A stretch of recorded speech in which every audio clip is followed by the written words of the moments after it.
नमस्कार, मेरा नाम है ओम प्रकाश यादव और आप देख रहे हैं वॉइस ऑफ रिपब्लिक। विषय और विवेचना की अगली कड़ी में आपका स्वागत है और आज हम विवेचना करेंगे बिहार के मुख्यमंत्री श्री नीतीश कुमार जी के इरेटिक बिहेवियर, उनके अप्रत्याशित राजनीतिक और फिजिकल बॉडी लैंग्वेज के व्यवहार की। विगत 2-3 वर्षों में मुख्यमंत्री जी की देह भाषा, उनकी बोली, उनका आचार और व्यवहार में अजीब विसंगति उत्पन्न हो गई है। आज हम ऐसे आपको करीब 10 उदाहरण बताएंगे जिससे आपको यह स्पष्ट हो जाएगा कि नीतीश कुमार जी की मानसिक और शारीरिक स्थिति को विज्ञान की भाषा में बहुत स्वस्थ है ऐसा नहीं कहा जा सकता। और आपको स्पष्ट होगा कि कदाचित उन्हें किसी गंभीर और बहुत ही कॉम्प्रिहेंसिव इलाज की ज़रूरत है। ऐसे कुछ उदाहरणों को मैं आपके सामने आज पेश करूंगा। सबसे पहले शुरुआत करते हैं नवादा की जनसभा से।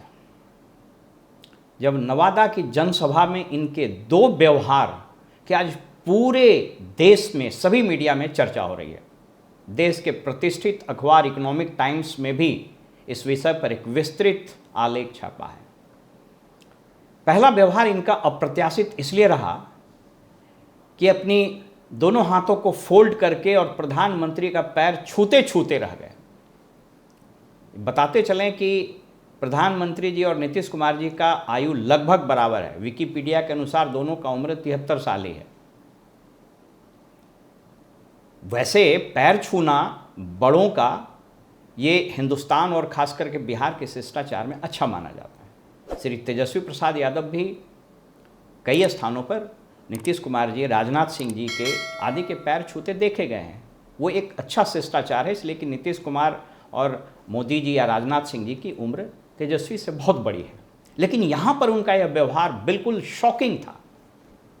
इसके बाद जो उन्होंने भाषण देना शुरू किया, वह भाषण उत्साह से रहित, फैक्ट से बिल्कुल दूर दूर तक कोई रिश्ता नहीं, और इसको बोलते हैं तारतम्यता का अभाव। वो बोलना क्या चाह रहे हैं, बोल क्या जा रहे हैं।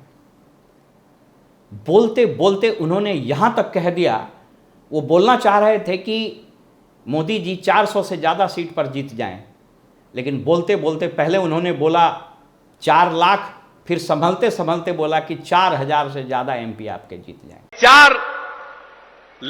4000 से ज्यादा, उससे भी ज्यादा जरूर एमपी यहां पर रहेंगे। ये गंभीर बीमारी की ओर इशारा करता है। और ऐसे मुख्यमंत्री के हाथ में 14 करोड़ जनता का बिहार का कमान है। सोच लीजिए बिहार किस स्थिति में है। जिसको बोलते हैं ना हिंदी में, राम भरोसे चल रहा है यह पूरा राज्य, भगवान भरोसे चल रहा है। 14 करोड़ जनता एक वैसे नाव में सवार है जिसका नाविक, जिसका पतवार, जिसका खेवैया को पता ही नहीं कि हम कहाँ जा रहे हैं। तो पहला उदाहरण ये हुआ। दूसरा इंस्टेंस आपको याद कीजिए कि श्री अशोक चौधरी जी, जो उनके बड़े खासम खास हैं, उनके स्वर्गीय पिता श्री महावीर चौधरी जी के पुण्यतिथि पर गए थे और उनकी तस्वीर पर फूल चढ़ाने की बजाय या चढ़ाने के बाद उन्होंने ये फूल अशोक चौधरी पर ही बिखेरना शुरू कर दिया। ये इतना गैर जिम्मेवाराना, हत्यास्पद, इतना हास्यास्पद और इतना आपत्तिजनक व्यवहार था कि जो लोग वहाँ थे वो लोग भी शॉक्ड हो गए।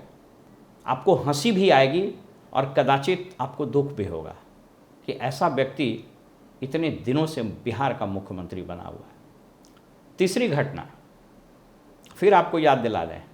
विधानसभा में स्कूल की टाइमिंग की घोषणा करते करते इनके जुबान पक गए, लेकिन आज तक स्कूल का टाइमिंग नहीं बदला। इधर जब गर्मी पड़ रही है तो फिर कहा जा रहा है कि इसका समय बदल दिया जाए, लेकिन ढाक के 3 पात। ये कौन मुख्यमंत्री है जिनकी बात राज्य सरकार के इन्हीं के अधिकारी नहीं जानते हैं, इनके आदेश को इन्हीं के अधिकारी ओबे नहीं करते हैं? ऐसा क्यों हुआ ये पूरे ब्यूरोक्रेसी में इस बात की अब स्वीकार्यता है, सब लोग ये समझ गए हैं कि ये क्या बोलेंगे, क्या करेंगे, क्या कहते हैं, इनको कुछ पता नहीं। इसलिए अंग्रेजी में बोलते हैं ना कि nobody is taking him seriously. इनकी पूरी पॉलिटिकल और एडमिनिस्ट्रेटिव अथॉरिटी इरोड कर गई है, खत्म हो गया है, और दुर्भाग्य है इस राज्य का। चौथा इंस्टेंस विधानसभा का ही है, जब इन्होंने यौन शिक्षा पर जो ज्ञान दिया, पूरा देश और देश के बाहर भी लोग शर्मसार हो गए। जिस तरीके से इन्होंने बखान किया, उसको तो आप अकेले में घर में ड्राइंग रूम में डिस्कस नहीं कर सकते, जिन शब्दों का इन्होंने प्रयोग किया। और मजेदार बात है कि विधानसभा में बोल करके फिर वो विधान परिषद में भी वही बोले। मेरी जब अनौपचारिक बात कुछ राजनीतिज्ञों से हुई, कुछ एमएलए वगैरह से हुई, तो उन लोगों ने कहा कि पार्टी की मीटिंग में तो और विस्तार से उस पर चर्चा कर रहे थे। ये मेंटल परवर्जन का ये प्रतीक है। मतलब अब डॉक्टर ही बेहतर बता सकते हैं कि इस बीमारी को क्या बोलते हैं, लेकिन ये अजीब स्थिति है। पांचवा इंस्टेंस, जब ये महागठबंधन की सरकार से अलग हुए तो इन्होंने क्या कहा था? कहा कि मन नहीं लगता था इसलिए अलग हो गए। अजीब हाल है, ये कितना नॉन सीरियस, नॉन इशू पर बात कर रहे हैं। कोई राज्य का मुख्यमंत्री कहेगा कि हम आप गठबंधन से अलग होकर के सरकार से अलग हो रहे हैं और दूसरे के साथ हम सरकार बनाएंगे सिर्फ इसलिए कि हमको मन नहीं लग रहा है? और तेजस्वी जी ने बहुत शानदार जवाब दिया विधानसभा में, अगर आपको नहीं मन लग रहा है तो क्या हम नाच करते, हम डांस करते? हद्दी स्थिति है। किस तरह का शासन चल रहा है, किस तरह के मुख्यमंत्री, किस तरह का गवर्नेंस है? यह व्यक्ति आज से 15 साल 16 साल पहले गुड गवर्नेंस और सुशासन कुमार के नाम से जाना जाता था, वो आज ये दुर्गति हो गई है। और न जाने कौन सा मोह इनके मन में भरा हुआ है, कौन सा लोभ है जो कुर्सी से वैसे ही चिपक गए जैसे फेविकॉल से लोग चिपक जाते हैं। और वो कौन से लोग हैं जो इनको जबरदस्ती बैठाए हुए हैं? प्रश्न यह भी विचारणीय है। एक दूसरा इंस्टेंस, इनके साथ जो लोग हैं, संजय झा हुए, अशोक चौधरी हुए, आप इनके प्रोफाइल को उठा कर देख लीजिए। संजय झा आज तक कोई डायरेक्ट चुनाव, प्रत्यक्ष चुनाव नहीं जीते। कितना पॉलिटिकल, कितना जनमानस में जनाधार इनका है तो इनसे पता चल जाता है। और ये लोग इनके सबसे बड़े सलाहकार हैं। लोग तो यह भी बोलते हैं कि इन्हीं के कारण ये बार बार छोड़ते जाते हैं। अशोक चौधरी जी के बारे में तो कहना ही बेकार है। 2000 के बाद कोई चुनाव नहीं जीते, वो भी कांग्रेस से जीते थे। और कल उनके साथ जो घटना हुई है बरबीघा में, जिस तरीके से पब्लिक आक्रोश उठा है, खास करके जब इन्होंने अपनी सोच करके देखिए कि रात दिन लोग गाली देते थे चिराग को कि चिराग हम लोग को हरवा दिया पिछला चुनाव में, और अपनी बेटी को, ठीक है वो पुत्री है और हम लोग सब लोग का सम्मान है महिलाओं के लिए, लेकिन जिस तरीके से इन्होंने अपनी बेटी को समस्तीपुर में एलजेपी के चुनाव चिन्ह के तले उस पार्टी का कैंडिडेट बनाया है, चारों तरफ हंसी उड़ रही है। इन्हीं के समाज और इन्हीं के जाति के नेता इनसे पूछ रहे हैं कि क्या आप वास्तव में दलित हैं? और यही लोग दलित का भला करने का ठेका ले रहे हैं। सातवां इंस्टेंस, श्री रविंद्र कुमार यादव जी, दीपक कुमार जी के बारे में कुछ बोलना ही बेकार है। अब तो शासन वर्चुअली वही चला रहे हैं। कई बार संशोधन में, मीटिंग में, कुछ मीटिंग होती थी तो संबोधन में ही कह देते थे कि प्रधानमंत्री के प्रधान सचिव, और कुछ पता ही नहीं चलता है कि मुख्यमंत्री जी कब क्या बोल देंगे। इसलिए देखिएगा कि पब्लिक अपीयरेंसेस में ये लोग सब उनको घेरे रहते हैं, कोशिश करते हैं कि मीडिया इनसे बात नहीं कर सके। विजय चौधरी जी हों, अशोक चौधरी जी हों, संजय झा जी तो अब दिल्ली चले गए, दीपक कुमार जी, मतलब लगता है कि माथे पर चढ़ा रहता है, बोलना ही नहीं। अब वो कदाचित इसी बीमारी का कारण हो सकता है, और तो कोई कारण नजर नहीं आता नहीं।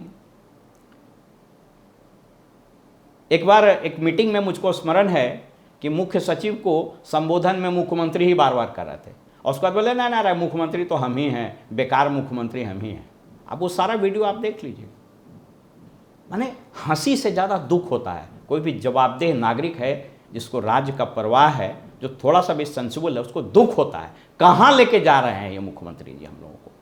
2 साल से हम लोग वैसे नाव में सवार है जिसका कोई खिवैया नहीं है, मझधार में जा रहा है, जिसको जिधर मना रहा है उधर जा रहा है।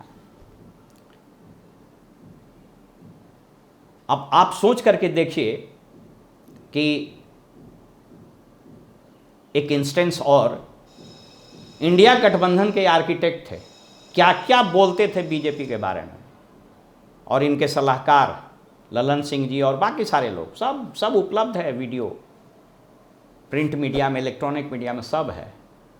तो जो ये आर्किटेक्ट थे महागठबंधन के, वो निकले थे कि हम तो अब नरेंद्र मोदी को हटा ही देंगे, और जो आर्किटेक्ट था वही बीच मैदान में छोड़ के भाग गया।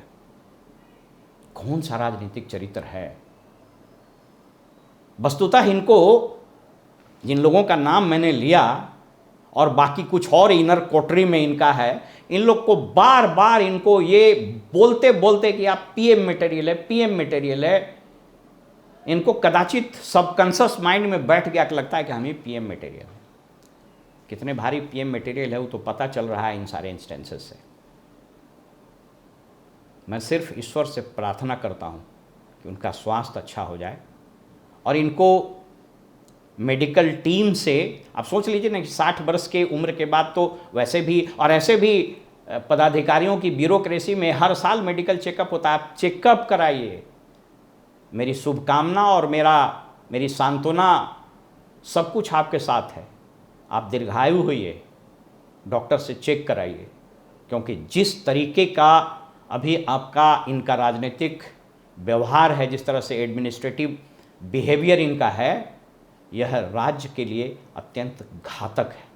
और ऐसे व्यक्ति के हाथ में 14 करोड़ जनता और राज्य के प्रशासन का भार, बागडोर निरंतर बना रहे, ईश्वर ही इस राज्य का भला करेगा। इन्हीं शब्दों के साथ मैं फिर से उनके लिए सहानुभूति के ही शब्द कह रहा हूँ कि वो जल्दी स्वस्थ हो जाए। नमस्कार।